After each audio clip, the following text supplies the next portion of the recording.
Okay guys, आज की इस वीडियो में हम लोग बात करेंगे बैंक ऑफ बड़ौदा के बारे में। बैंक ऑफ बड़ौदा का जो सस्पेक्टेड फ्रॉड लिखा आता है एईपीएस ट्रांजैक्शन करते टाइम, उसके बारे में हम आपको आज के इस वीडियो में प्रॉब्लम का सॉल्यूशन देंगे कि आप कैसे बैंक ऑफ बड़ौदा का एईपीएस ट्रांजैक्शन कर सकते हैं।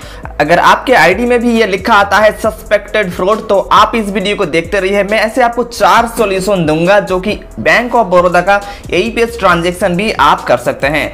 तो वीडियो में शुरू से एंड तक बने रहें। अगर आप चैनल में नए हैं तो चैनल को सब्सक्राइब करें, और अगर मुझे नए देख रहे हैं तो आपको बता दूं मेरा नाम है समदिल और मैं वेस्ट बंगाल से बिलोंग करता हूं।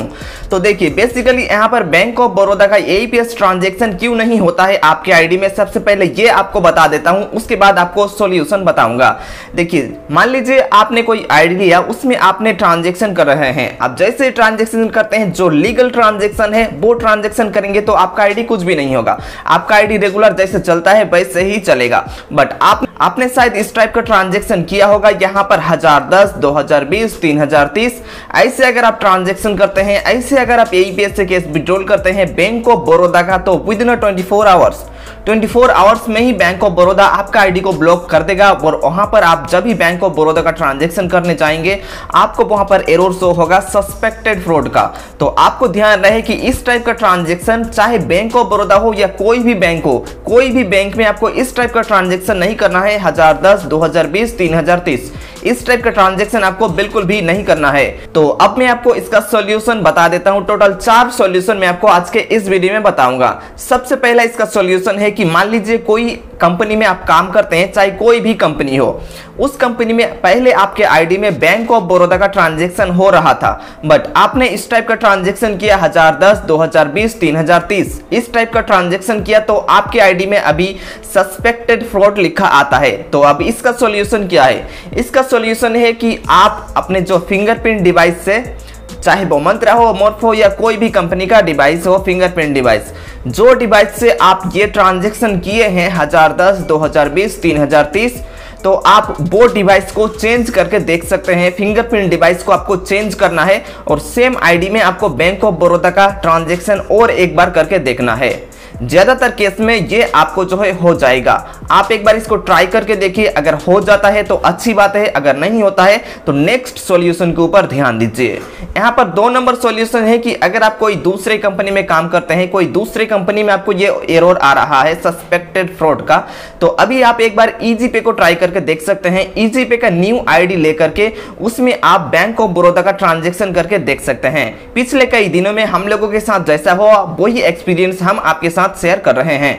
तो आप चाहें तो कोई दूसरे कंपनी में अगर आपको सस्पेक्टेड फ्रॉड का एरर आ रहा है, तो आप ईजीपे में ट्राई करके देख सकते हैं।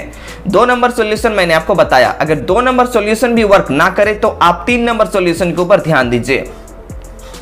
यहां पर 3 नंबर सॉल्यूशन यह है कि आपको अगर ईजीपे में भी सस्पेक्टेड फ्रॉड का एरर आए, तो आप एक फ्रेश आईडी लीजिए किसी दूसरे के नाम पे, यानी कि किसी फैमिली मेंबर के नाम पे, उसके नाम पे आप एक फ्रेश आईडी लीजिए ईजीपे का, और उसमें आप बैंक ऑफ बड़ौदा का ट्रांजैक्शन करिए।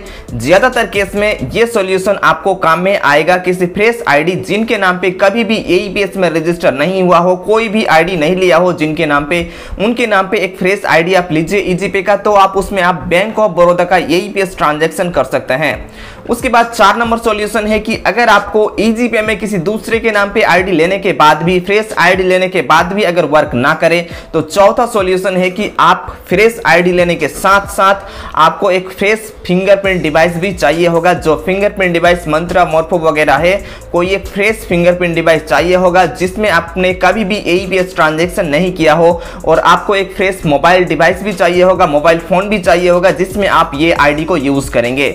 अगर ये आप तीनों चीज को चेंज कर लेते हैं, एक नया फ्रेश ईजीपे का रिटेलर आईडी लेते हैं, एक नया फ्रेश फिंगरप्रिंट डिवाइस लेते हैं, या फिर आपके पास अगर पहले से रखा है तो उसमें आप ट्राई करके देख सकते हैं, और एक नया फोन, अगर ये सारा कुछ आप ट्राई करते हैं 4 नंबर सॉल्यूशन, तो आपका 90% चांस बनता है कि बैंक ऑफ बड़ौदा का भी आपका एईपीएस ट्रांजैक्शन होगा 4 नंबर सॉल्यूशन में।